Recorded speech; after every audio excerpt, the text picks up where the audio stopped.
want to make sure that you've recovered enough so that when it's time to do the next interval, you can go as hard as you can again. It's not about, I'm bringing my heart rate down to 140 and then I'm going to bring it up to 180. It's about the recovery. How are you recovering from a cardiovascular and a neuromuscular standpoint so that you can go really fast, really hard again?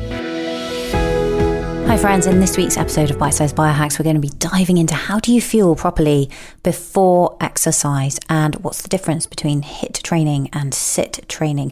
It's a short clip from my recent podcast episode with Dr. Stacy Sims, hugely popular episode, as was the one that I did with her previously, where we dived into all the different things that you need to think about, the science around exercising and fueling properly during perimenopause and how you need to change out your training, how to get best results, how to improve things like your VO2 max, your metabolism, your bone density, and a whole lot more. But in this short clip here, you're going to be hearing about how to fuel properly for exercise and also how to use SIT and HIIT effectively.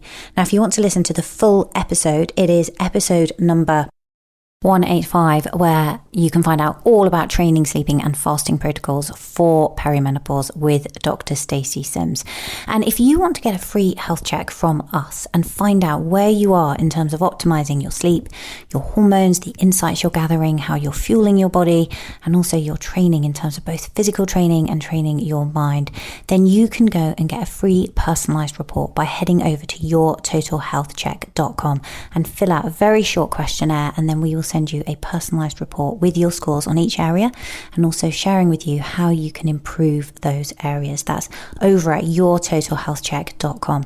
But now, without further delay, let me introduce you to this short clip from Dr. Stacy Sims. And as I say, if you want to listen to the full episode, it's episode 185. If you're going to go do some gym work with resistance training, we know that women should have some protein instead of carbohydrate before they go. Around 90 calories of protein. So what is that? 20 grams of protein. And that helps bring our resting metabolic rate up after exercise, after resistance training. If we're going to do cardio, then we want to put a little bit of carb in there. My protein powder has a little bit of carb in it, primarily because I love maple sugar. And the only time I can have it is when I put it with my protein powder. So I put maple sugar in with my protein powder and coffee. So yes, there's a little bit of carb, but it's primarily amino acid based. So yeah, if you were to have put protein powder in your black coffee, you would have been good to go.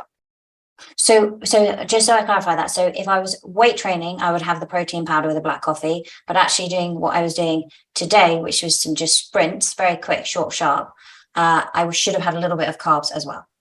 Yep. Yeah. Okay. Yeah. Because we're doing that kind of anaerobic training. Yes. Okay. Interesting.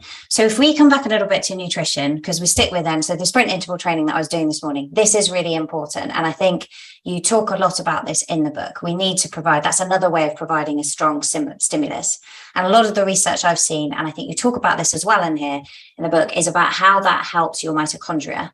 Yes. There's also, So just let's step back a little bit to clarify for people. They might be wondering, what the hell is sprint interval training? Can you just describe what they need to be doing? Yes, the sprint interval training falls under the umbrella of high intensity interval training, but both of them are different. So sprint interval training is like full gas for 20 to 30 seconds with maybe 90 to 120 seconds recovery. So you're going as hard as you can for 20 to 30 seconds. And then full recovery. So then you can go as hard as you can again.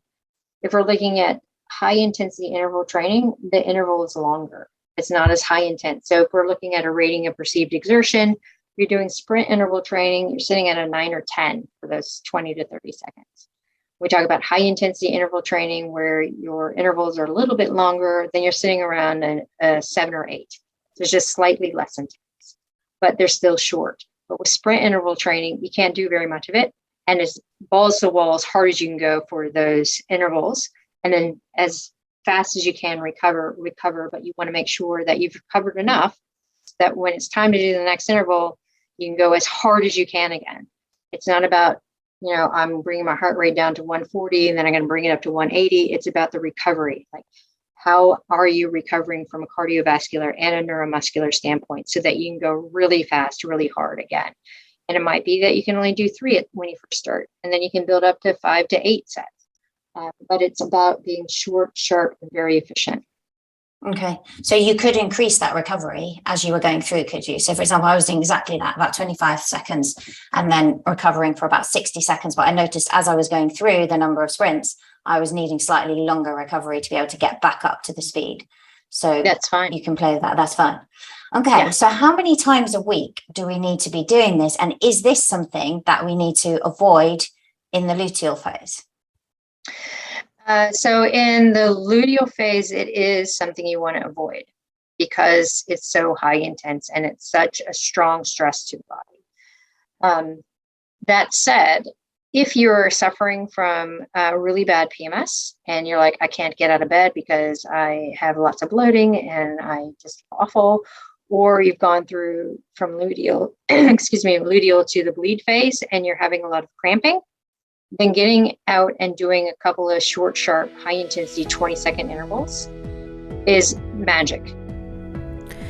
Please know that while I try to cover as much information to help you as I can on these bite-sized episodes, none of the things that I mention should be taken as a substitute for medical advice. And before taking any supplements or anything else, please consult first with your medical doctor.